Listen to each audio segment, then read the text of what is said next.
Et je vous invite à ouvrir votre Bible dans l'Évangile de Jean au chapitre 14. Si vous n'avez pas de Bible, on peut vous en prêter une. Et si vous n'en avez pas à la maison, on peut vous en offrir une. Donc il suffit juste de lever la main et puis l'équipe d'accueil sera très contente aussi de vous apporter une Bible.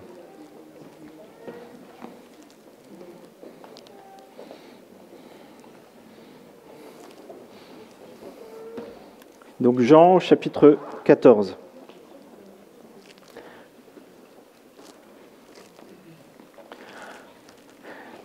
Alors, je vais vous raconter une anecdote familiale. Un jour, on allait en Espagne, on était dans les Pyrénées, et Nadia a vu un panneau qui disait « Santa Lucia ». Et là, elle a dit « C'est des moines qui font du fromage dans ce village, il faut qu'on y aille ». Donc on a vu ce panneau et on s'est dit, on va y aller. Et puis là, on se lance dans une route, vous savez, comme celle qu'il y a dans les Pyrénées. Donc c'est plus ou moins des routes avec du sable, des rochers. Ça passe comme ça en slalom sur le long de la montagne. Et puis ça glisse, la pente, elle est comme ça. Et finalement, on était à 5 dans la voiture, on a dû descendre de la voiture pour que la voiture puisse continuer de monter. Et finalement, on n'est jamais arrivé à Santa Lucia. On n'a jamais vu les moines en train de faire le fromage Santa Lucia. On a vu un panneau, mais on ne connaissait pas le chemin. Et le chemin en plus qu'on a pris, c'était sans doute pas le bon et il était très difficile. Et on a failli perdre la voiture dans cette affaire-là. Comme quoi, savoir où on veut aller, c'est bien. Mais sans chemin, c'est parfois impossible. Je ne sais pas si ça vous est déjà arrivé, ce genre d'anecdote. Ça n'arrive pas qu'à moi? Ok, merci, ça me rassure un peu. Mais j'ai une bonne nouvelle, les amis. Jésus est le chemin.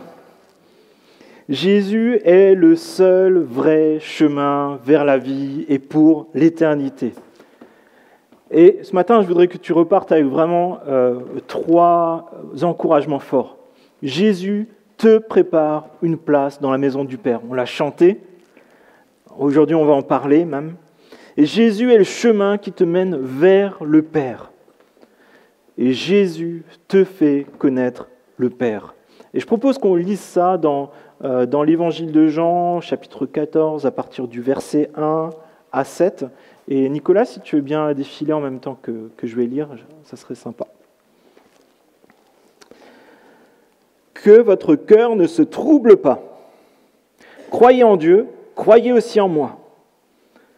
Il y a beaucoup de demeures dans la maison de mon Père.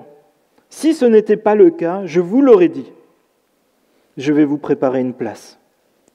Et puisque je vais vous préparer une place, je reviendrai et je vous prendrai avec moi, afin que là où je suis, vous soyez aussi. Vous savez où je vais, et vous en savez le chemin. Thomas lui dit, « Seigneur, nous ne savons pas où tu vas. Comment pouvons-nous en savoir le chemin ?» Jésus lui dit, « C'est moi qui suis le chemin, la vérité et la vie. On ne vient au Père qu'en passant par moi. Si vous me connaissiez, vous connaîtriez aussi mon Père. Et dès maintenant, vous le connaissez et vous l'avez vu. » Amen. Jusque-là, la lecture. Jésus prépare une place dans la maison.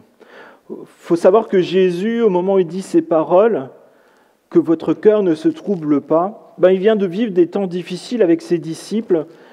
Émotionnellement, ils ont eu des montagnes russes. Là. Ils ont vécu un temps troublant. Il faut se rappeler, juste quelques instants avant, ils se retrouvent dans la chambre haute, dans un salon en quelque sorte, et Jésus annonce plusieurs fois à ses disciples qu'il va mourir, qu'il va se sacrifier pour eux. Jésus annonce encore d'autres choses. Il annonce que quelqu'un parmi les disciples va le trahir, Judas. Judas va le livrer. Et Jésus prévient Pierre qui va renier 3 fois Jésus dans cette même nuit. Et tout cela autour d'un dernier repas. Vous savez, comme quand c'est la fin d'une chose, dernier repas qu'on prend avec quelqu'un. Et il faut se dire que Jésus, il est aussi déjà troublé quelques instants avant, il parle de cette angoisse de ces dernières heures, de la violence qu'il connaît, de ce châtiment physique, mais aussi cette solitude, aussi le fait d'être séparé de Dieu, le fait de porter notre honte, nos fardeaux, nos péchés. Et il se livre pour toi, pour moi, pour les disciples. Et Jésus dit ça en Jean chapitre 12, verset 27. « Maintenant, mon âme est troublée. Que dirai-je ? Père, délivre-moi de cette heure. Mais c'est pour cela que je suis venu, jusqu'à cette heure. » Alors, vous voyez, Jésus il est en train de se préparer intérieurement à un temps vraiment difficile, un temps d'épreuve, un temps qui va être le moment le plus douloureux de l'histoire de l'humanité. Sa souffrance n'a aucun égal. C'est difficile pour Jésus, mais Jésus il regarde autour de lui et il voit ses disciples. Il voit leur fragilité, il voit leurs doutes, il voit leur peur, leur incompréhension. Et ça traverse comme ça tout l'Évangile, mais jusqu'à ce que Jésus se fasse appréhender par les gardiens du temple et mené jusqu'à cette croix. Tout cela persévère. Et c'est Jésus, alors qu'il sait que c'est difficile pour lui, Jésus rassure ses disciples et leur donne la clé, ou plutôt la bouée de sauvetage dans la tempête des pensées qui prend forme dans leur esprit. Est-ce que ça vous est aussi déjà arrivé d'avoir ces temps de doute, ces temps de... Vous ne savez pas comment vous allez vous en sortir, ces temps où vous ne savez pas quel chemin prendre. Et là, Jésus te dit... Que votre cœur ne se trouble pas. Que votre cœur ne se trouble pas. Croyez en Dieu, croyez aussi en moi. Jésus est en train de leur dire, ne vous laissez pas agiter par vos pensées, ne vous laissez pas agiter par les circonstances qui sont mauvaises, mais croyez. Croyez en la toute-puissance de Dieu, en la souveraineté de Dieu. Jésus leur dit, mais vous avez vécu avec moi, rappelez-vous de mes actes, de mes miracles, de mes paroles. J'ai ressuscité Lazare, je ressusciterai. Vous m'avez vu dans la gloire au moment de la transfiguration avec Élie et Moïse. Je suis Dieu glorieux et je viens à ta rencontre. Le même Dieu qui a libéré Israël de l'esclavage, du péché, de l'Égypte, leur a donné une nation. Ce même Dieu est venu pour te libérer du péché, de la mort et te donner un héritage dans le ciel pour l'éternité. Et je pense que par moments, en fait, quand nous on vit des temps de trouble, on peut prendre ces paroles de Jésus pour toi, pour moi, pour des disciples du XXIe siècle. Au moment quand on est dans les doutes, quand on est dans le trouble, nous pouvons nous rappeler de qui est Jésus, de ce qu'il a fait, de ses promesses. Ça nous rappelle aussi que des disciples qui ont fréquenté Jésus pendant 3 ans, ils étaient tout le temps avec lui, mais ils ont connu des temps de doute. Toi aussi, tu peux connaître des temps de doute.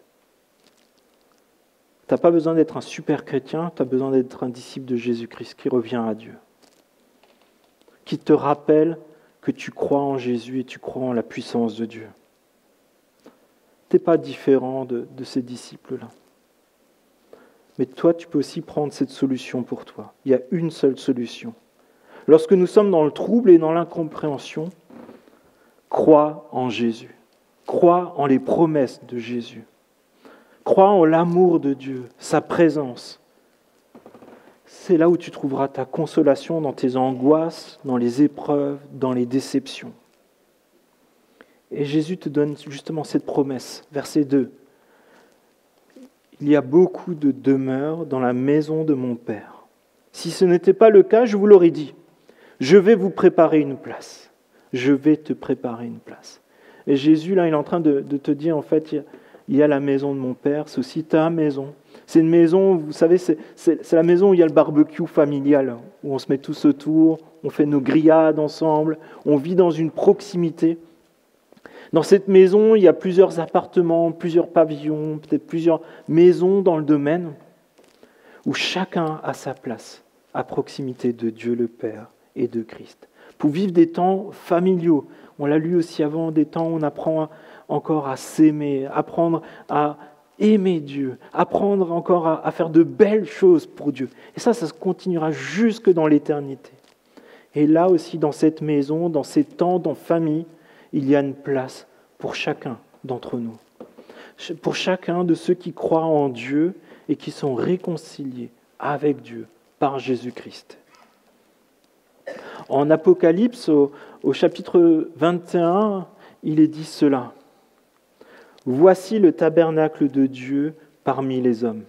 Il habitera avec eux, ils seront son peuple, et Dieu lui-même sera avec eux, il sera leur Dieu. » Ça, c'est une promesse sur laquelle tu peux t'appuyer.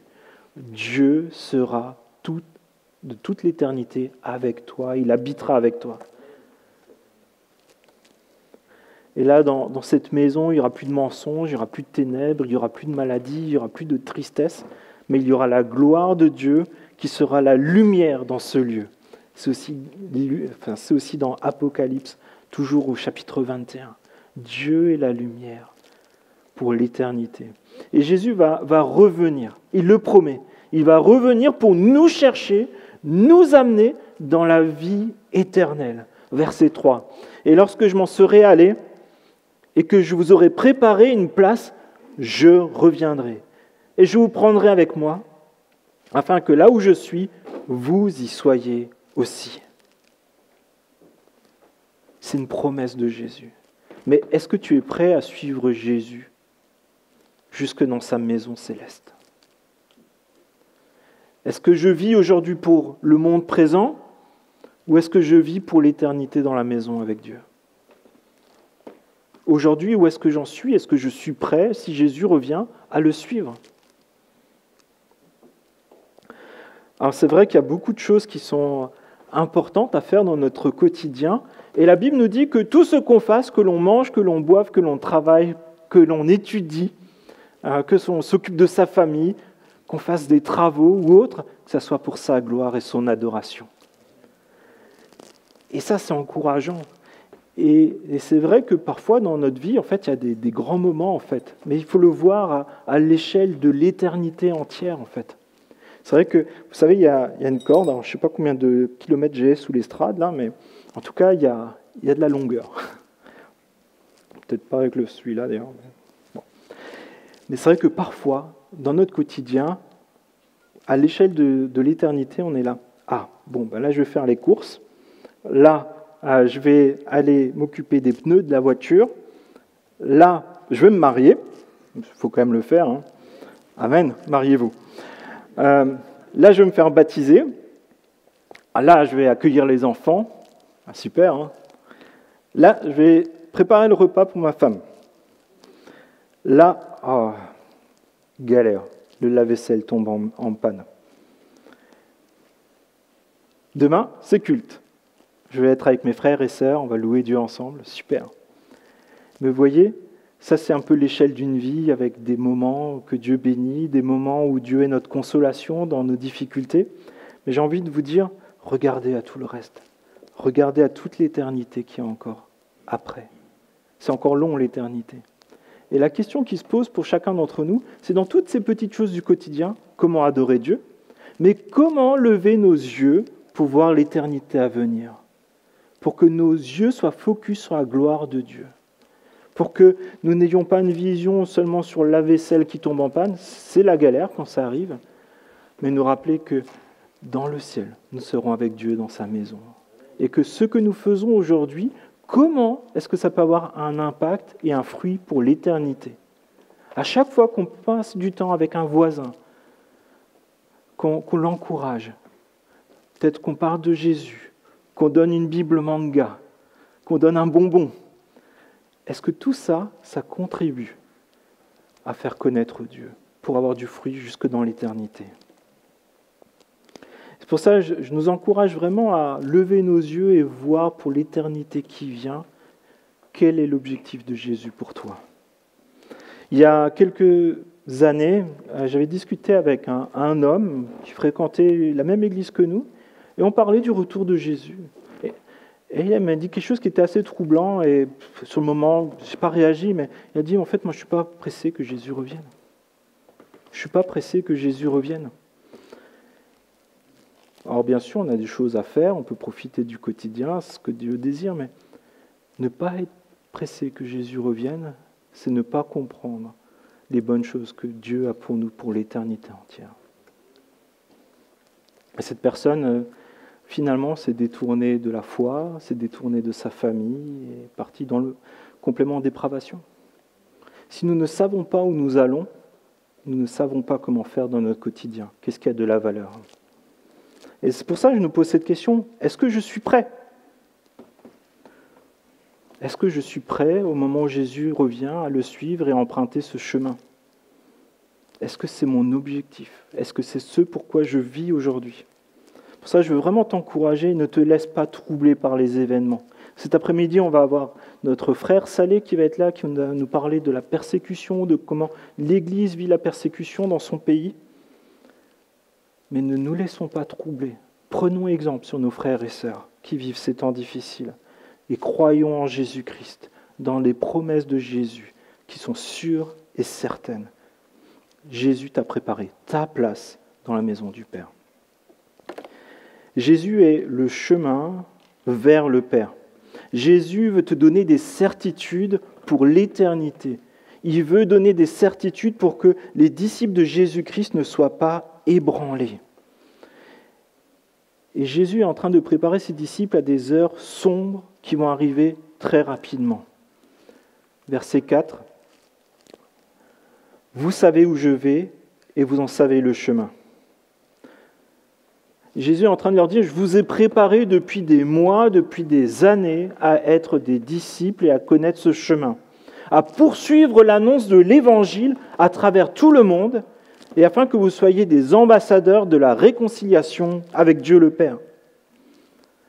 Vous savez tout ce qu'il faut savoir pour accomplir cette mission. Ce que vous avez entendu, ce que vous avez vu, atteste que je suis envoyé de Dieu le Père. C'est ce que Jésus est en train de leur dire. Mettez maintenant en pratique mes enseignements et suivez mon exemple. Et c'est vrai que Jésus, il est en train de leur dire, mais voilà, il n'y a plus qu'à faire. Faites, continuez de faire ce que moi je vous ai montré, ce que je vous ai demandé à faire. Est-ce que vous vous souvenez la fois où je vous ai envoyé dans les villages annoncer l'Évangile ? Continuez de le faire. Jésus leur dit tout simplement ça, continuez. Mais finalement, ils n'étaient pas encore tous au point, visiblement. Alors Jésus, parfois, je pense qu'il fait exprès de nous bousculer un peu et de voir où on en est, justement. Et c'est là que Thomas intervient, et Thomas dit « Seigneur, nous ne savons où tu vas, nous ne savons pas où tu vas. Comment pouvons-nous en savoir le chemin ?» Et là, lui, il n'avait même pas le panneau Santa Lucia, on dirait.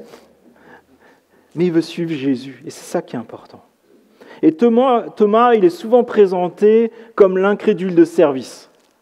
Le gars qui ne comprend pas, le gars qui ne croit pas. Mais j'ai envie de me dire, finalement, c'est juste le disciple moyen que nous sommes chacun d'entre nous, en fait. Qu'est-ce qu'on aurait fait à la place de Thomas ?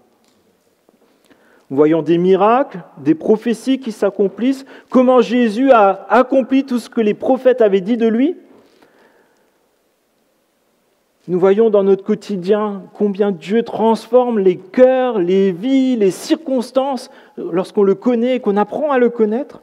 Et il faut se dire que Thomas, il a vu des guérisons, il a vu des miracles, il a vu des résurrections. Et Thomas a entendu en live Jésus prêcher quand même. Pourtant, Thomas ne semble toujours pas connaître.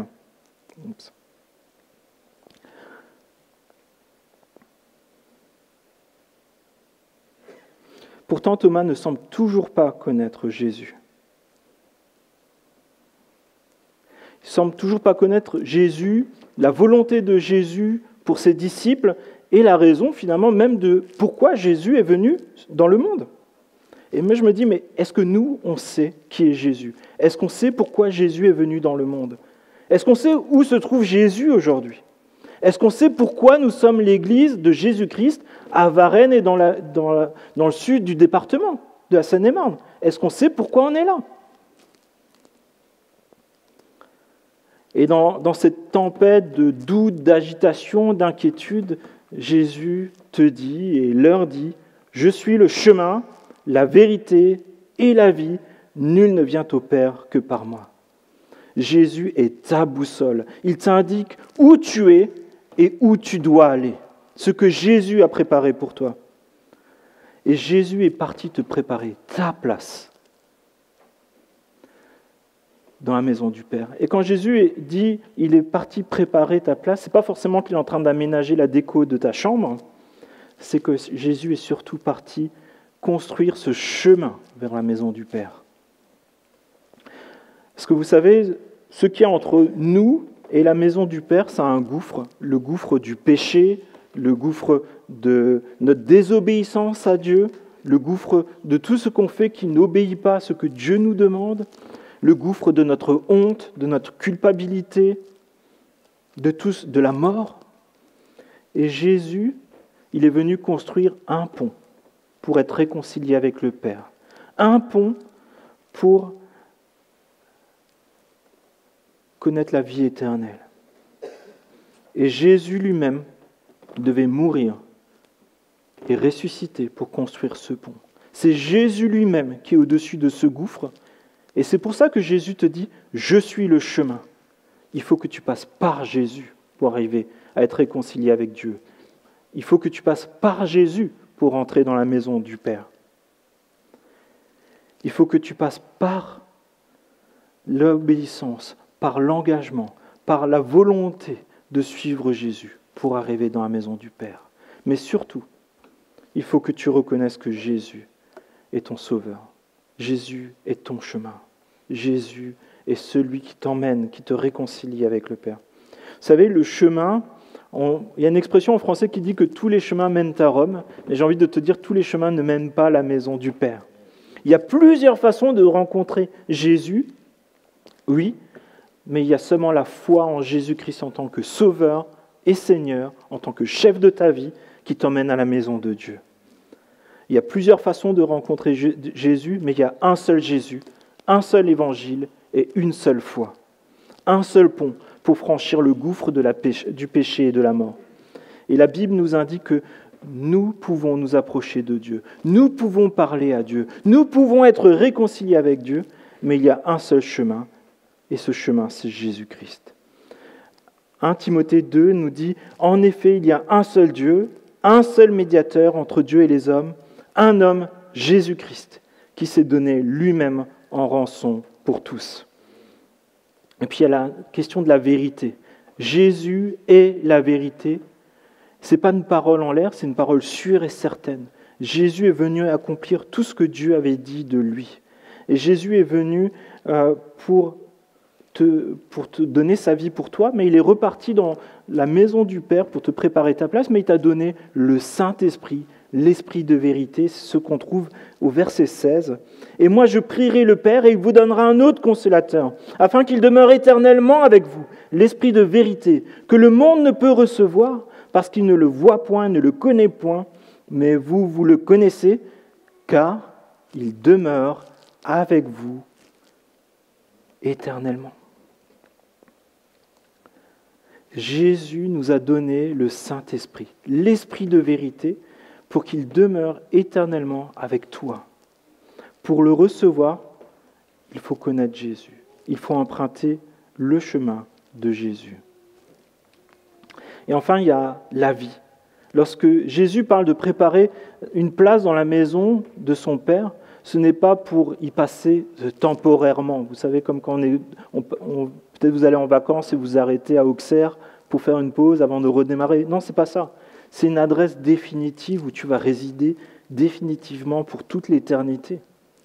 Ton nom est inscrit dans le livre de vie si tu suis le chemin de Jésus-Christ. Il y a déjà une boîte aux lettres dans la maison du Père pour toi. Et enfin, Jésus fait connaître le Père. Il y a quelques années, ça fait quelques années vraiment, quand j'avais 18 ans, j'ai fait la faculté de théologie à Strasbourg. Et donc c'est une faculté assez libérale, en fait, où on remet en question assez systématiquement ce que dit la Bible, est-ce que la Bible c'est vraiment la parole de Dieu, et ainsi de suite. Et dans ma promo de fac, il y avait un ancien juriste en fait, qui avait arrêté son métier et qui avait repris les études. Et il avait des capacités de mémoire hors normes. Il savait réciter des chapitres, des livres entiers de la Bible. Il savait synthétiser des informations, mais c'était hors norme, franchement. Et il avait des ambitions d'enseigner, de faire son doctorat. C'est rare de croiser quelqu'un en première année qui a l'ambition de devenir docteur. Et il connaissait beaucoup de choses, il avait beaucoup de savoir, mais il ne connaissait pas Jésus. Quel dommage.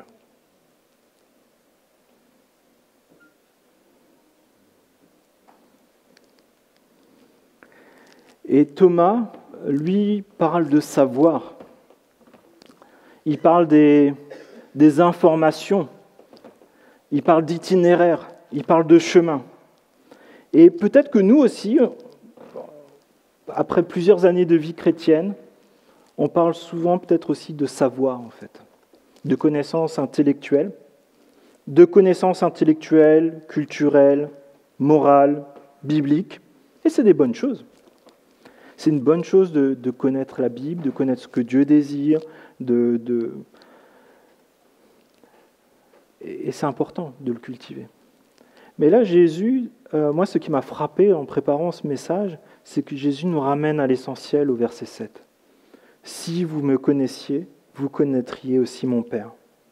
Et dès maintenant, vous le connaissez et vous l'avez vu. » Connaître Jésus, c'est connaître le Père.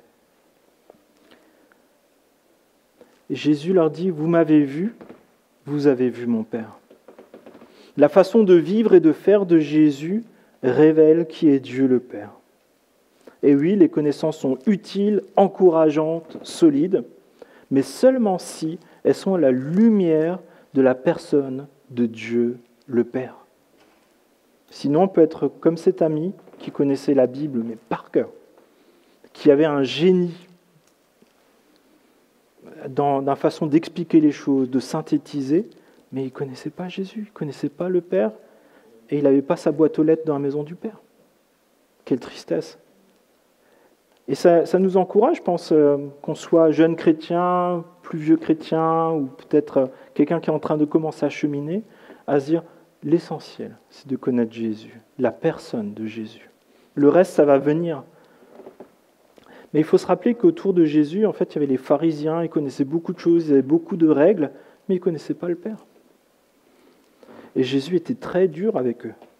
Il leur disait, mais connaissez le Père. Et nous, est-ce qu'on a vraiment conscience de qui est Jésus, de la façon dont Jésus sont nos cœurs, nos pensées, nos motivations ? Je pense qu'il pourrait se passer vraiment de grandes choses dans nos vies, dans ta vie, dans ma vie, dans notre Église, si nous cherchions de tout notre cœur à connaître Jésus, pour qui il est vraiment, comment lui se présente dans la parole de Dieu, comment il se présente dans mon quotidien, dans mes doutes, dans mes troubles, dans mes angoisses, dans mes projets. Je crois que Dieu veut réellement se révéler à nous, dans sa gloire et dans sa puissance. Mais voulons-nous réellement le connaître ? Parce que Jésus veut nous emmener à vivre non pour le monde présent, mais pour l'éternité à venir. Non pour nous-mêmes, mais pour la gloire de Dieu. Jésus est le chemin, la vérité et la vie. Rappelle-toi de cela. Si tu connais Jésus, tu connais le Père, et le Saint-Esprit demeure éternellement en toi. L'Esprit de Dieu vit éternellement en toi. Tu te rends compte ? Tu te rends compte ? C'est une bénédiction, Dieu qui vit en toi. Ça change tout.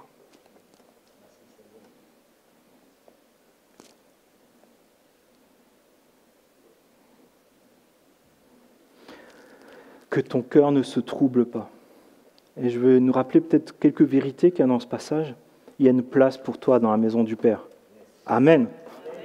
Jésus t'a préparé ta place et il a ouvert le chemin. Il est le chemin. Amen aussi ou pas? Ouais, ok. Jésus revient et te prendra avec lui. Jésus et le Père sont un. Donc si tu connais Jésus, tu connais le Père et tu es un avec Jésus et le Père. Hein? Celle-là, elle était compliquée.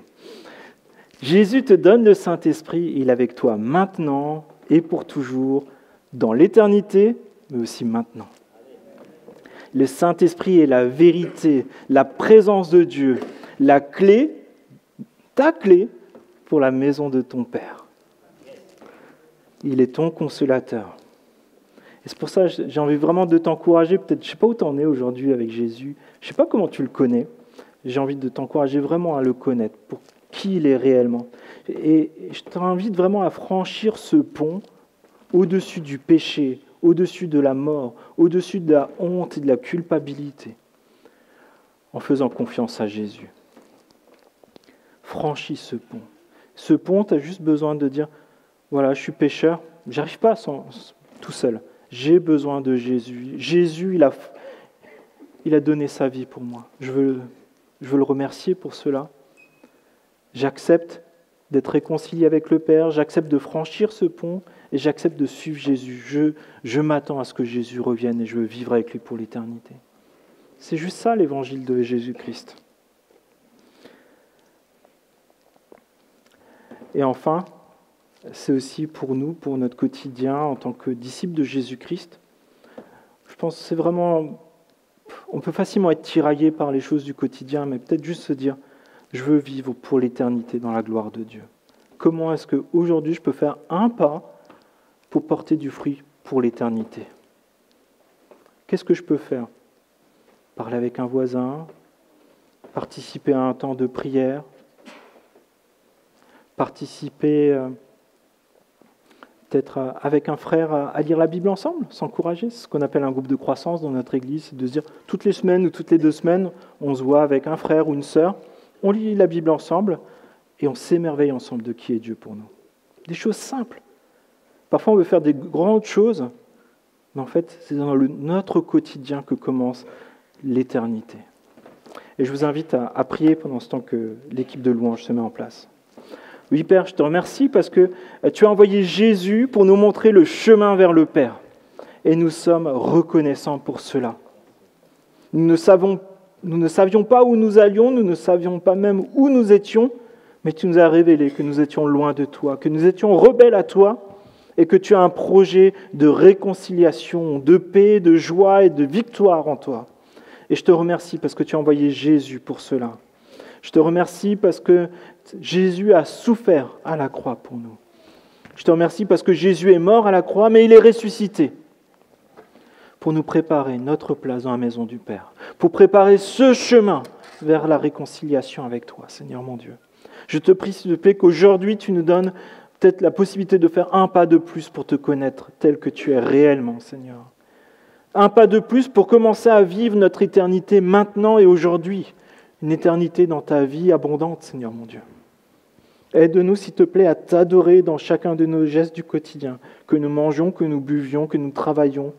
Seigneur, je te prie, Seigneur, que nos pensées soient vers toi et vers notre éternité dans ta maison, Seigneur. Je te prie pour le peuple nombreux qui est autour de nous et que tu appelles. Je te prie, s'il te plaît, que tu te révèles à chacun personnellement. Qu'il y ait un réveil spirituel d'abord dans nos cœurs pour que nous vivions pleinement pour toi, que nous te connaissions tel que tu es réellement et que nous apprenions à le partager autour de nous, parce que nous ne pouvons pas garder cela pour nous. Tu es grand, tu es glorieux, tu es bon, et c'est toi seul qui peux donner la vie pour l'éternité.